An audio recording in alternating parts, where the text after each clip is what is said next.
I want to thank our reader for the great reading, and Karen Drucker, Gary Lynn Floyd, and our CSL music team for the great music that accompanying the message today and supports it in so many ways. This month of January, our theme is Living Your Vision, and today we're exploring Unrepeatable You.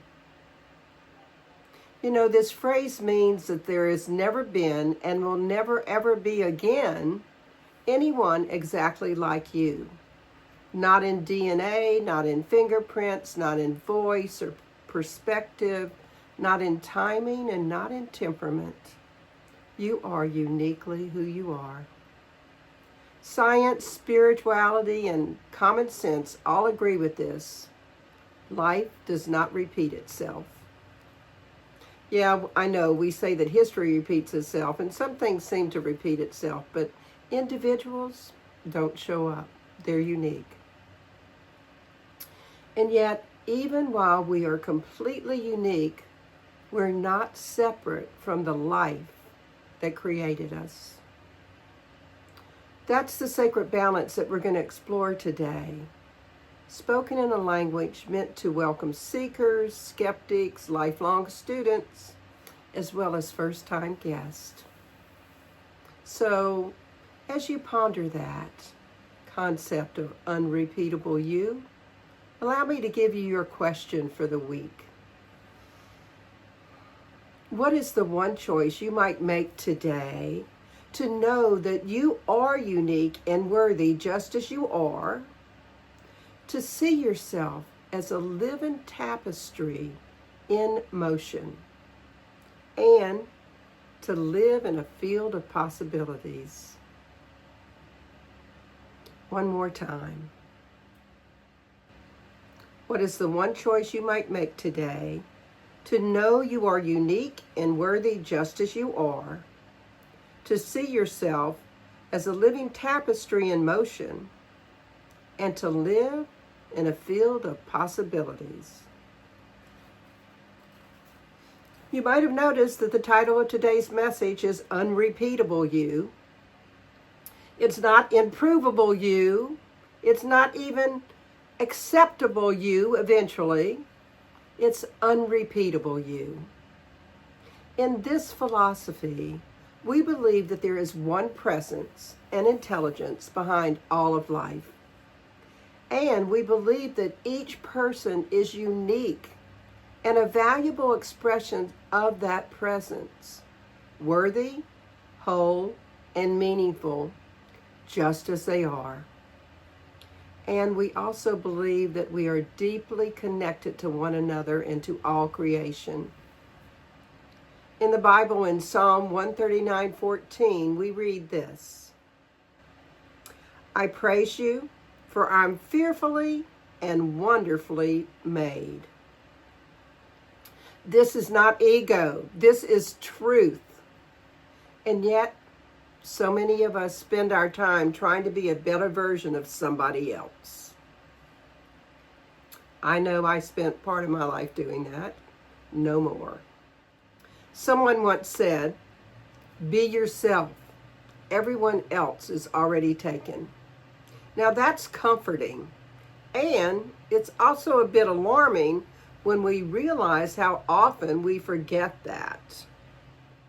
Let me make this clear.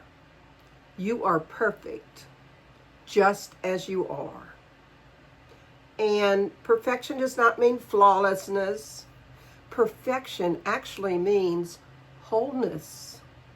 It means nothing essential is missing from you. From a science of mind perspective, you're not broken and waiting to be fixed. You're an expression of life, learning. Ernest Holmes wrote, man is a center in divine mind, a focal point through which intelligence flows into expression. You know, this means that your gifts and your quirks and your questions and even your growing edges are part of how life shows up as you. Jonathan Parker reminded us, To love yourself is to understand that you don't need to be perfect to be good. Growth is not about self-rejection. It is about self-cooperation. So let's look at a spiritual practice. I call it Mirror of Grace. Place a hand on your heart and silently affirm, I am whole even as I grow. Life expresses itself uniquely as me. I release the belief that I must earn my worth.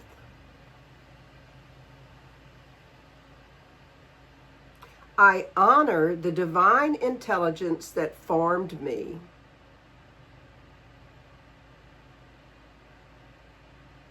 I am whole even as I am becoming. Regrettably, for many people, spirituality has felt like a choice between individuality and oneness. The deeper truth is this: we have a connection without losing who we are. We do not disappear into unity, we participate in it. Jesus actually expressed this realization when in the Bible, John 10:30, we read this: I and the Father are one. Science of Mind understands this as unity without uniformity. And Ernest Holmes explained it this way: we are not separate from God, but individualized points of its expression. That concept that Holmes is expressing is so beautiful to me. Individualized points of its expression. Much like each star in the night sky is a shining light all of its own, and yet the sky lights up. Buddha offered a similar insight.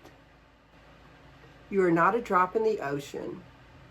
You are the entire ocean in a drop. Did you know that if you take a drop out of the ocean, it has all of the elements that the entire ocean has? You matter, not despite oneness, but because of it. Let me illustrate this concept with a spiritual practice that I call the one breath exercise.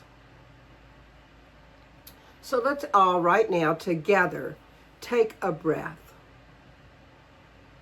And then let's gently recognize different lungs, different lives, one shared atmosphere. In the same way, we live unique lives within one shared life. So let's take another breath together. And this time, let's say, notice, no one's breath is separate from the air we share. No life is separate from the life that lives us. I hope that gave you a sense of unity without uniformity. You know, A Course in Miracles reminds us you are needed to complete God. Now, that doesn't mean that God is incomplete. It merely means that we are all connected. It's a stunning affirmation of unrepeatability. We might interpret this to mean that life is not complete without our voice or without our compassion or without our way of being. You know, in life, everything changes except the sacred pattern being woven through it all, through you, through me, and it's a beautiful tapestry. In Ecclesiastes, we read, to everything there is a season. You're not a static masterpiece hanging on a wall. You're a living tapestry, threads of joy and sorrow, courage and fear, love and loss, woven into meaning over time. What feels like a loose thread today may become tomorrow's beauty. Katherine Economou told us, life is not asking us to be finished. It's asking us to be faithful to the unfolding. Faithful to the unfolding. Wow. Someone said, I finally got my life together and then it fell apart again. Turns out it's more of a renovation than a completion. Do you ever feel that way about your life? It's just a continual renovation of what was. We all do, I think. We all feel like we have our life together and then something happens and it falls apart. The key, as Katherine Economou told us, is to be faithful to the unfolding of our life, however it's happening. A teacher once asked her students to sign their names on a blank piece of paper. Each signature was different. Some bold, some hesitant, some flowing, some cramped. Then she said, now try to sign someone else's name perfectly. They all tried. They all failed. She smiled and said, that's your life. You can admire others, you can learn from others, and you can love others, but you can only write your own signature in the world. Your tone of kindness, your way of listening, your particular laugh, your unique courage. The world does not need imitation. It needs your authentic handwriting. I love this story because I think of certain people and I know how I love their laugh, and everybody's laugh is unique. You know, modern science tells us that the universe is not static. It's dynamic, responsive, alive with energy. At the smallest measurable levels, reality behaves less like a solid object and more like a field of energy with possibilities. Spiritual wisdom has been pointing to this long before microscopes and equations. You know, the science of mind teaches that we live in a creative universe governed by spiritual principles and in a universe that responds to consciousness, intention, and belief. And in this philosophy, we believe life is creative, that it's responsive and filled with possibility, and that our thoughts, our choices, our awareness shape how we experience it. We believe that growth is not about becoming someone else, but about becoming fully who we already are. And above all, we believe that love is the point. Ernest Holmes wrote, "Spirit operates through law, and law responds to belief." This isn't about controlling life. Law is not controlling life. It's about cooperating with it. We don't control everything. We all know that. And yet, it's essential that we understand we do participate in a universe that is alive, that's intelligent, and that is responsive to our thoughts. We all know the power of our thoughts, right? And if not, think about some of your past thoughts and how they impacted your life. You might want to think about that this way. Life isn't a vending machine where we insert affirmations and demand outcomes. Life's more like a garden. The field is fertile. The potential is real. But what we grow depends on what we plant and how we tend it. Jesus hinted at this in Matthew 9:29 when he said, "According to your faith, be it unto you." And Buddha echoed that same principle. What we think, we become. You know, we live in a field of possibility. And that means that our thoughts matter. Not because they're magical, but because they're meaningful.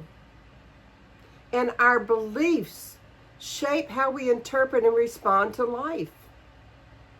And our inner alignment influences what we notice, what we allow, what we act upon.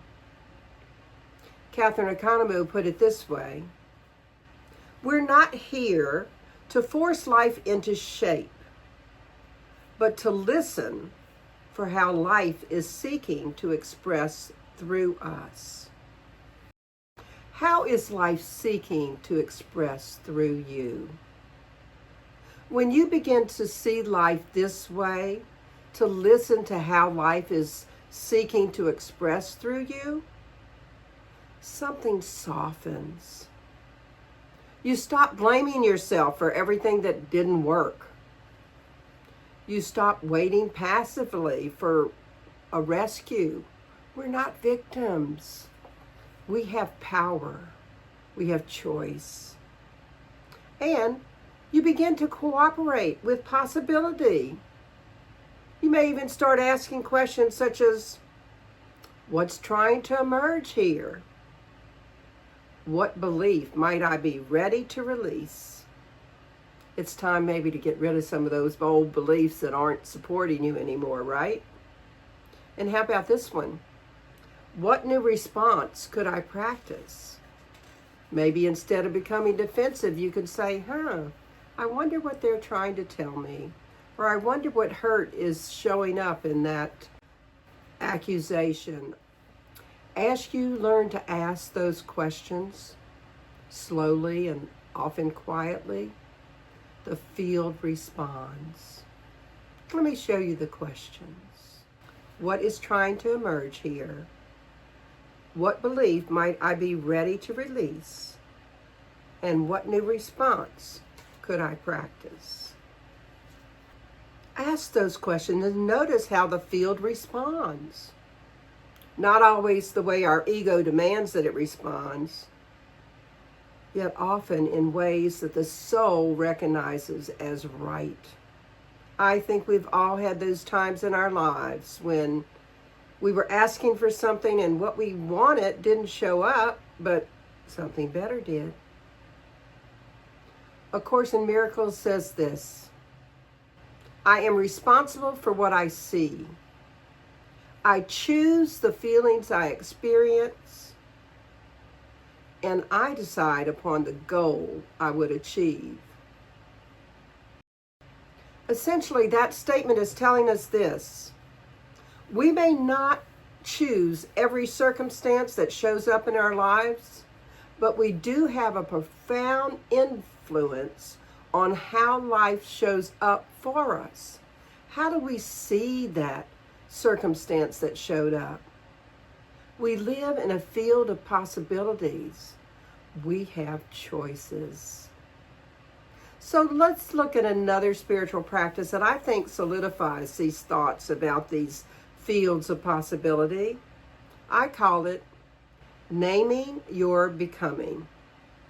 Place your feet on the floor and take a steady breath. Now complete this sentence. If life were expressing itself more freely through me, I would be willing to. Did you notice a sense of openness or curiosity or gentle excitement rather than pressure? Now, quietly reflect on these questions. The next true expression of who I am ready to live is. The truest expression of me that is emerging right now is. As you pondered those sentence completions, what did you notice? If you remember that last week we talked about adding vision to joy and we can bring about that dance with the divine, Do you feel any joy as you truly embrace the unrepeatable you? Let's remember that each person on this planet, including you, is unrepeatable, is perfect in essence, is inseparable from the one, is ever unfolding, and is alive with possibility. So quit rejecting any part of you, and remember this: nothing's wasted, nothing is random, nothing about you is an accident. As I like to say, it's all in divine order. So before we close, let's join together as one and repeat these sentences together. And this could become another spiritual practice called embracing the unrepeatable me. Place your feet on the floor, take a steady breath, and repeat these phrases aloud. I live in a creative universe alive with possibility. Life is not finished with me yet. Isn't that the truth? I am open to new ideas, new directions, and new expressions of good.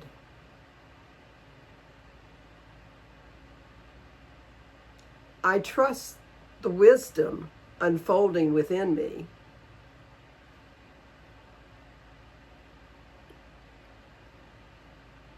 I cooperate with life, and life meets me with opportunity.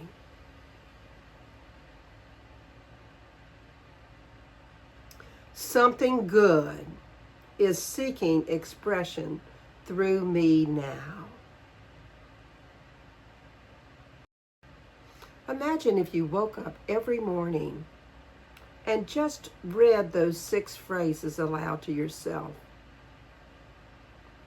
and ended it with, I trust the process. It's wonderful to think about how each of us is unrepeatable.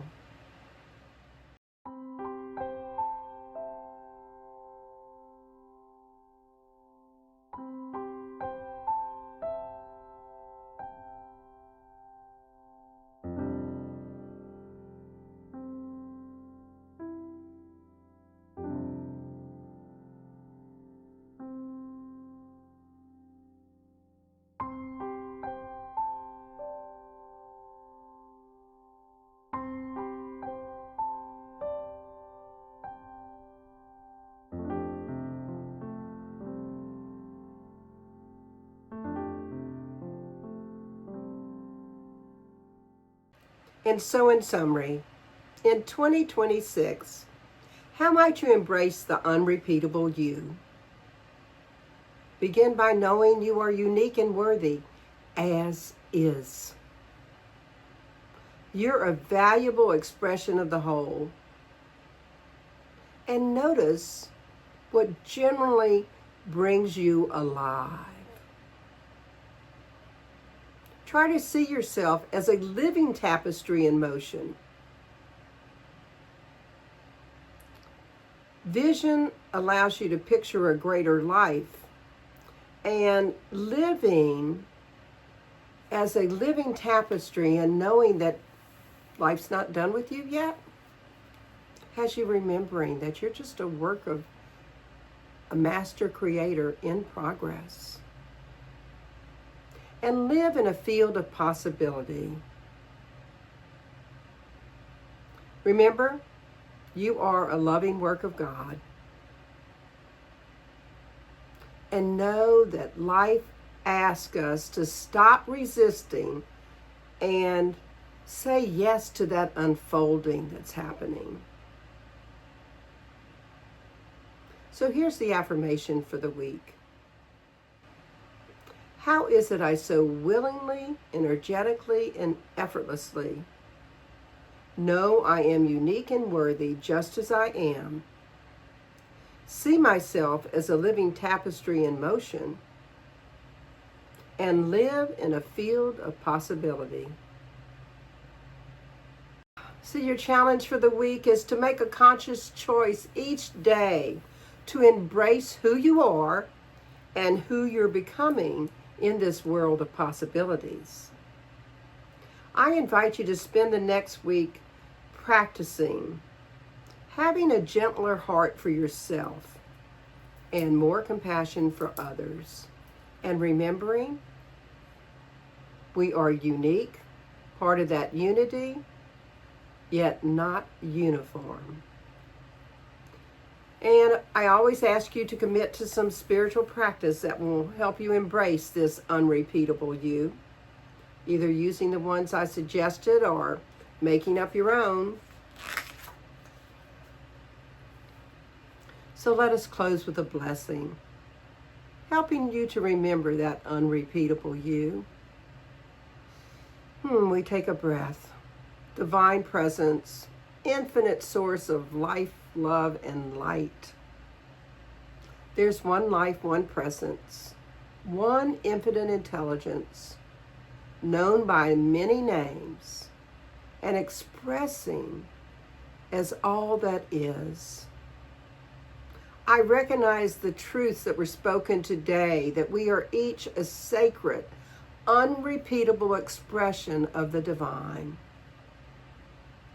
So let us walk with gentler hearts towards ourselves and have deeper compassion for others. Let us honor our uniqueness without forgetting our unity. And let us become more of who we're meant to be without denying our current wholeness. I know that each of us heard something today in the message, the music, or what have you, that allowed us to walk forward this week and remember that we are indeed unrepeatable. I see each of us being the embodiment of divine love, the love which guides our steps with wisdom and fills our days with gentleness. I see that each of us is rooted in peace and lifted by love, choosing today to live in that divine alignment with the truth of our being, knowing that all that we are and all that we might become is in essence love.